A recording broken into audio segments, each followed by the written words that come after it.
just entering the Bridger Wilderness here in the Wind River Mountains of Wyoming. So come along with us on this journey, and we'll talk a little bit about ski touring and winter camping. So here's the backpack I'm carrying on this trip. I weighed it in before we left. That was 36 pounds. And while that may shock some of you ultralight backpackers, there's just a lot more gear you have to carry in the winter. And you know, I've got a probe and a beacon and a shovel and skins. And of course you got to carry extra fuel in your stove so you can melt snow for water. And then you just have to have a little bit of extra clothing, bigger pots so you can melt snow, and then stuff to keep you warm and dry. So it's definitely a burden. And speaking of packs and burdens, skiing with a pack is always a challenge. For those of you who haven't done it before, it always catches you by surprise when you throw that much weight on your back and you ski down what would be considered to be a simple slope, how much more challenging that can become. We have skied 10.3 miles and gained 2,200 feet in elevation. We found a great campsite at 10,400 feet.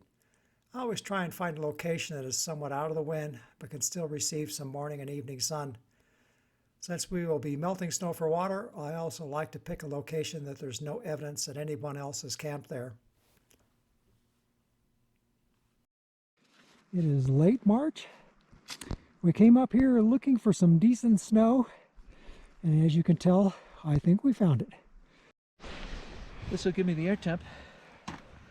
Now this is a guy who's serious about air temp. Who makes that pen? It's like made by Thermo somebody. It's one of the most accurate thermometers around. Thermapen. I'm showing 24 is what I'm saying. Is it 24? Yeah. 24, okay, 24. 24, about 6 inches down. And let's take a look over here in the undisturbed snow and see what we got. So how much does the sun affect the temperature of the snow? Yeah, they say the radiant energy is more important than the air temperature to affect the snow surface temperature. Look at that. And you can see a few inches below the surface, it's 31. 31 degrees. 32. Yeah. 31, 32. But you're looking at this snow, you would never think that this is 32 degree snow. Okay, now I'm just going to plunge it, and that'll be what, 5 inches down? Yeah. Look at that. Yeah. If we were to dig down 4 feet, I bet it'd be close to 30 at the surface of the ground. But I bet you'd be in the low 20s in the middle.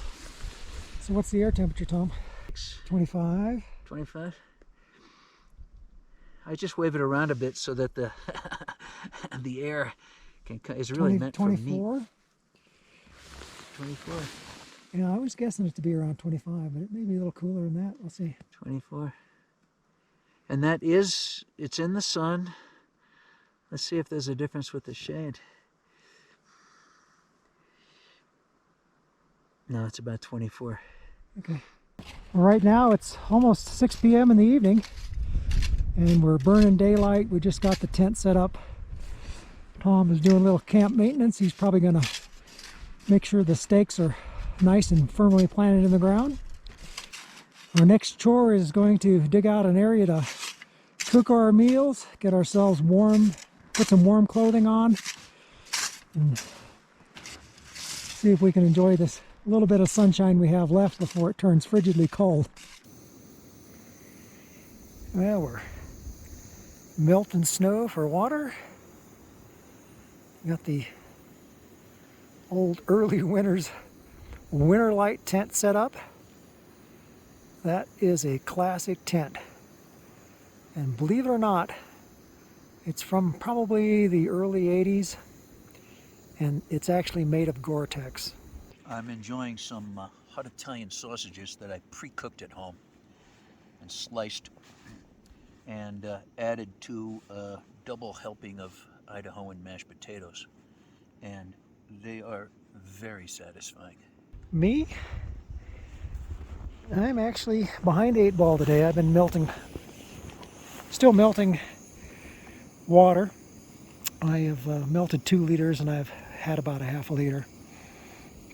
But I've got a little bit of water left in the pot, and as soon as that comes to a boil, I'm going to have something similar, not quite as fancy.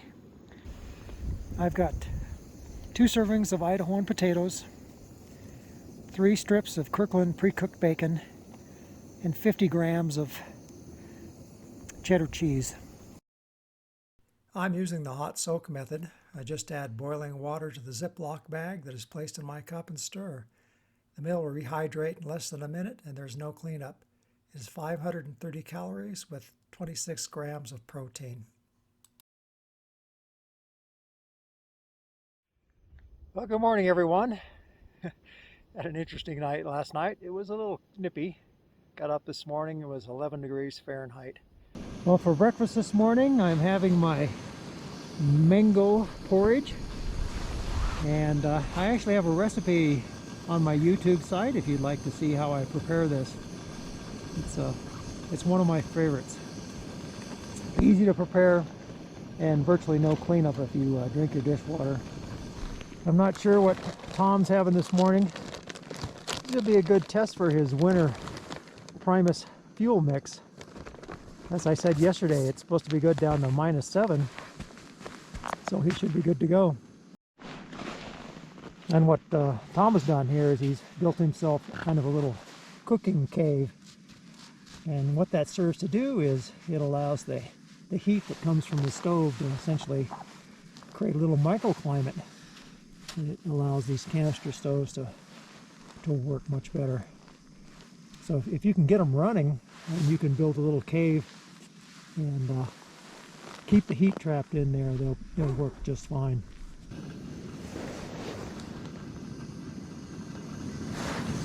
You happen to have a water can? I do. In fact, let's give you some hot water here.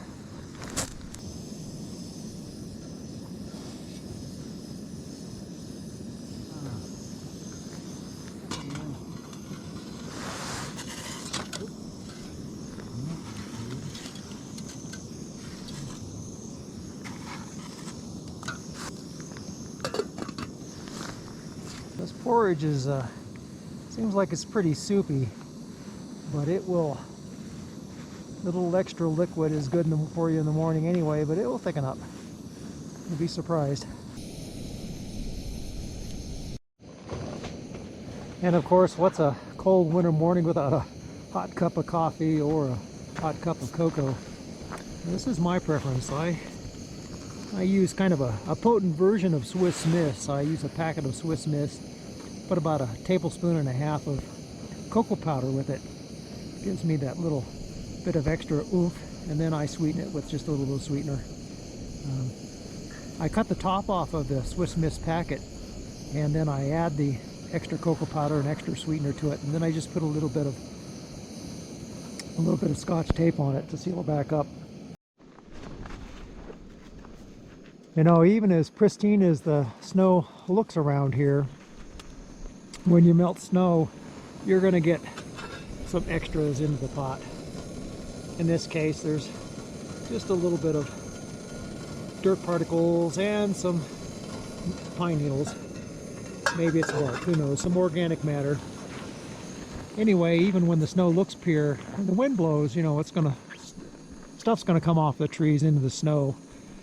I've never considered it harmful, and I've never felt the need to ever try to purify snow melt water. But if you want to err on the side of caution, you know, you can always boil your water or purify it with some other means. Long over. Yeah, Polished with the wind. I'm not quite sure where the trail goes over here, but we'll Straight across. go across and then we'll see if we can. I'll bring out Guy in.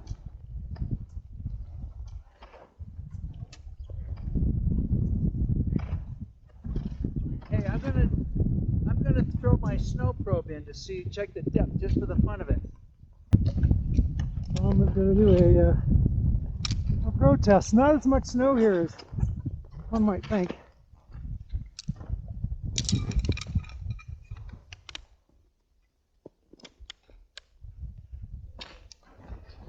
I'm betting it's about 40 inches maybe.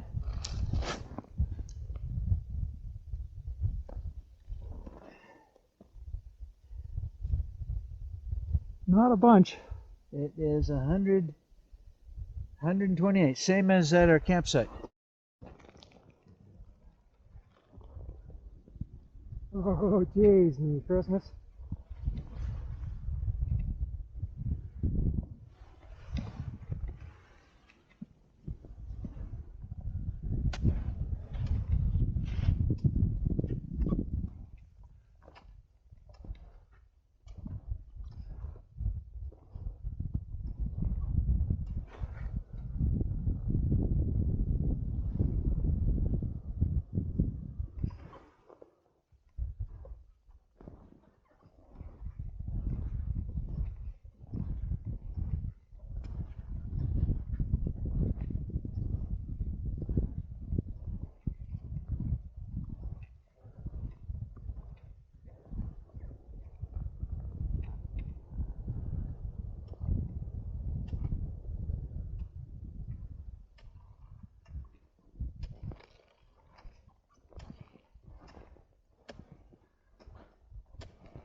We got something good right over here. I wonder which of these ones they go up. This one or they go around this one. Definitely a pond there. See if we can figure this out. I'm showing us heading pretty much the direction that we go, so we must go this direction. Yeah, We must have to ski this slope here. that draw right then there. this lake right down. It must be this lake right down here. Then we kind of go up this draw. So I don't know what we got over here, but these would be the most shaded. So maybe we should head over here and then ski these. What do you think? Yeah, sounds good. Look at way up to the right, mid distance.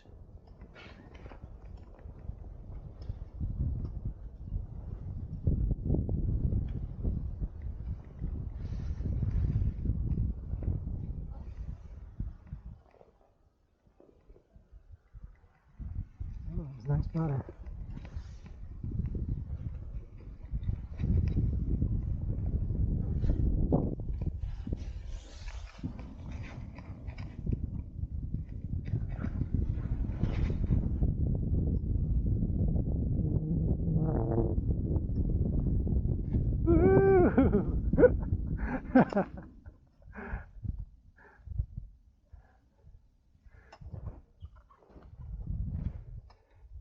That's like stepping back in time. That was very nice, slow-mo. Nice. Granular. Okay. Let's see if we can figure this out. One of the problems with spring skiing, especially when you're skiing at elevation, You want to look? is that the yeah, here we go. Look at Tom's ski here. You can see where the snow builds up on the fish scale pattern on the skis. It's a tough problem to deal with. And the reason it's tough, you know, you can put glide wax on it, you can scrape it off, but the issue is caused by the fact that there's warm, wet snow on top where the sun shines, and then down underneath the snow may be 20 degrees, 25 degrees, and so your skis tend to get cold. And as soon as your cold ski hits a warm, wet snow, it's instant stick. Well, you can stop and you can put on a glider wax, and it does help, and that's what we're doing right now. I pulled out my bottle of Swix glider wax, and I thought I'd been smelling it all afternoon. So here's the broken bottle, and it leaked all over my toilet paper, so that's a little interesting. But sometimes you can make lemonade out of lemons. What I want to do is I want to see how this works as a fire starter. So since my toilet paper is already saturated with glider wax, I made a little hole here, and I can't use it for toilet paper anyway, so we're going to stick it in there and we're going to see how well it burns. Okay. So here we go. This is toilet paper with Swix glider on it.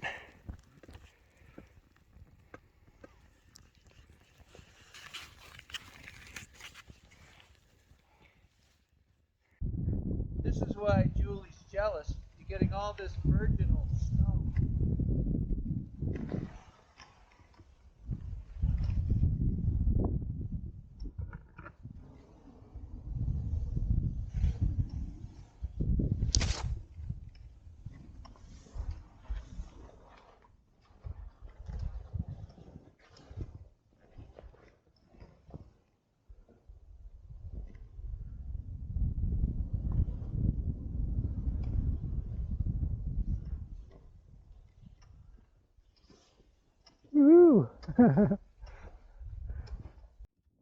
Melting snow for water takes a lot of fuel and time, so if you happen to find a good open water source, it is a good idea to take advantage of it.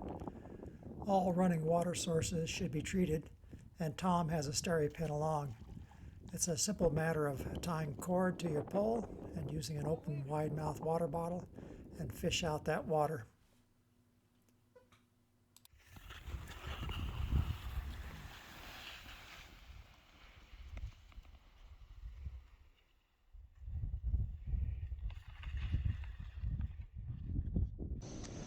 We skied about, what, 8 miles today, Tom? Pretty close to that, yeah. Really interesting country. Great big little granite knobs here and there, and little pocket ponds and lakes. And It was a big day for me after yesterday. no evidence that anybody else had been in there recently, and Yeah. it took quite a bit of effort just to navigate our way through there. The terrain around here is such that you just can't find your own way. There's so many cliffs and Yeah. drop-offs and places where you could get hung up pretty easily that you pretty much have to follow the trail. Once you get into the backcountry, then you've got great big mountains. You can find some lines and ski them, but around here it's little canyons, little knobs. It's interesting. Well, tonight on the menu, I've got a bowl of ramen soup with a packet of tuna. This is pretty standard fare. A lot of people eat ramen. This particular brand is sort of a high-end ramen. You can buy it at Costco. It's got a spicy sauce mix and some other things. It's pretty tasty. This is one of the differences between my summer backpacking and winter backpacking. In the summertime, I would never take tuna. I know a lot of people like tuna. It's really a good source of protein, but it's very aromatic, and I'm just always worried that it'll attract bears. I'm going to show you what's inside. I have your typical soup base packet, the ramen noodles, and then the little packet is a hot sauce. What I do is I'll break up the noodles into small pieces to make it easier to eat with a spoon, and then I'll essentially mix the tuna with that. Then I'll just pour boiling hot water over it and let it sit for a little while, and it's good to go. Good morning, everybody. I have a tale of 2 water bottles here. One of the issues you have in the wintertime, of course, is to be able to keep some water overnight that doesn't freeze. And there's lots of tricks. A lot of people will just sleep with their water bottle.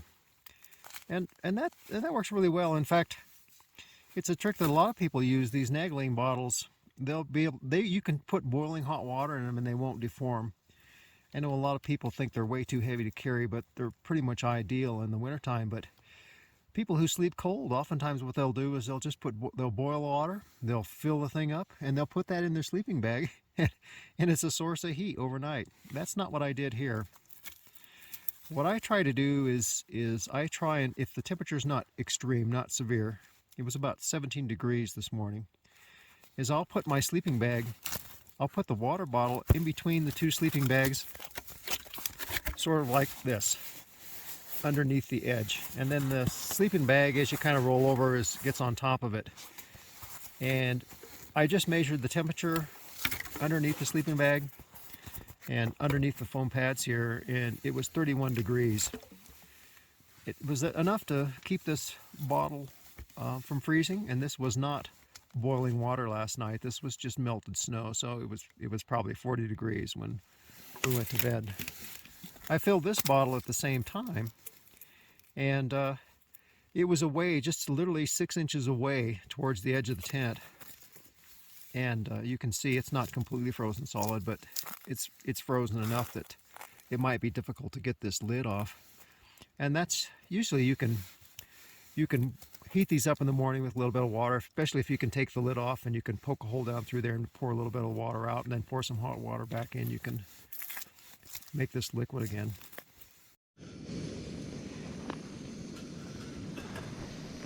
Okay, looks like I got hot water. Go ahead and kill the stove here.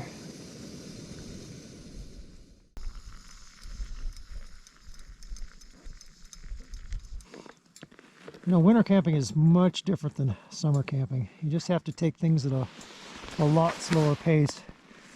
And you have to really be cognizant of moisture control, making sure you keep things as dry as you possibly can.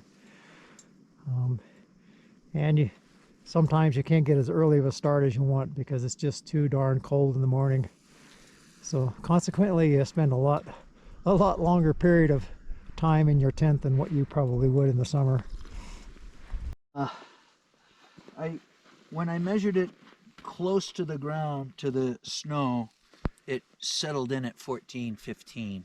Okay, and that was after the sun had already come up. That would not have been the low because it was already day. Well, this time of year, once the sun comes out, it just feels marvelous. Things warm up, and you can really take advantage of the solar radiation.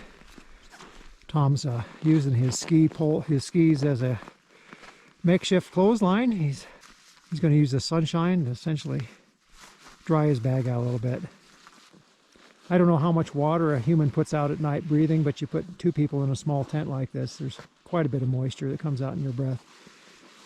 Then it hits the cold walls of the tent and it instantly freezes and frosts. It's just a matter of winter camping. I suppose you could reduce it a little bit by improving the ventilation, but then your sleeping environment's a little colder too, so it's just something you have to learn to live with. Moisture management is one of the most important things that you have with winter camping. Take every opportunity you have to dry your stuff out when it gets wet, and every opportunity you have to keep your stuff dry. Your sweat and your breath contribute just as much to excess moisture in the wintertime as does snowfall. I know some of you might be curious of how in the world do you stake a tent out in the wintertime. Well, you have to use a snow anchor. And while there's lots of different methods, some people can use a stick with a rope. Some people buy commercial snow anchors. What I found works best for me is a 12-inch long aluminum stake with a rope tied through it. And you can see what I have here is the yellow is the normal guideline, and the red is the line that goes from the snow stake. And the way we install these is when we first arrive on the site, we pack down the area with our skis. And of course, this is a springtime condition, so the snow is pretty well consolidated. And then we use our ski boot, we punch a hole down, maybe a foot and a half down into the snow. I'll dig it up here so you can see what we've got going on. And you can imagine, well, right now after it's set for a day, I'm using my full force. If I had enough strength to break this cord, I would break this cord long before I'd pull that stake out of the ground. So let's dig down here. I'll show you what we got going on. You definitely need a shovel. And when you dig these out, you have to be careful you don't cut your line with the shovel. That wouldn't be any good. There's the stake there. It's in a deal of snow. And there you have it. Here's our, I don't know, I think this is 12 inches. I bought these 20 or 30 years ago. And they're aluminum. They're fairly lightweight. All I've done is I've drilled a hole through it, passed a piece of red paracord through it, and it allows me enough length so that I can bury it deep in the snow. And when we do that, then we tromp the snow back down around it with our feet. And the snow has an amazing property, especially when it's moist. Even dry snow, it works well. It'll compact amongst itself and almost become like a block. And initially it will pull out, but give it a few hours of settling time and you've got an anchor that's really, really strong. Well, this is our last day on our multi-day ski trip, and we're just coming out. We're at the border of the Bridger Wilderness area, and from here on out we have snow machines. One of the things about skiing in the wilderness in Wyoming, while we do have a lot of wilderness areas, they tend to be, the wilderness boundaries tend to be quite a ways away from where you can park. In our case today, we parked down at the White Pine ski area, skied about 6 miles of snowmobile trail until we hit the wilderness area. And then from there we had the mountains completely to ourselves. I sure hope you've enjoyed this video. If you have, be sure to give me a thumbs up. Subscribe if you haven't already. As always, be safe and be kind, and I'll see you in the next video.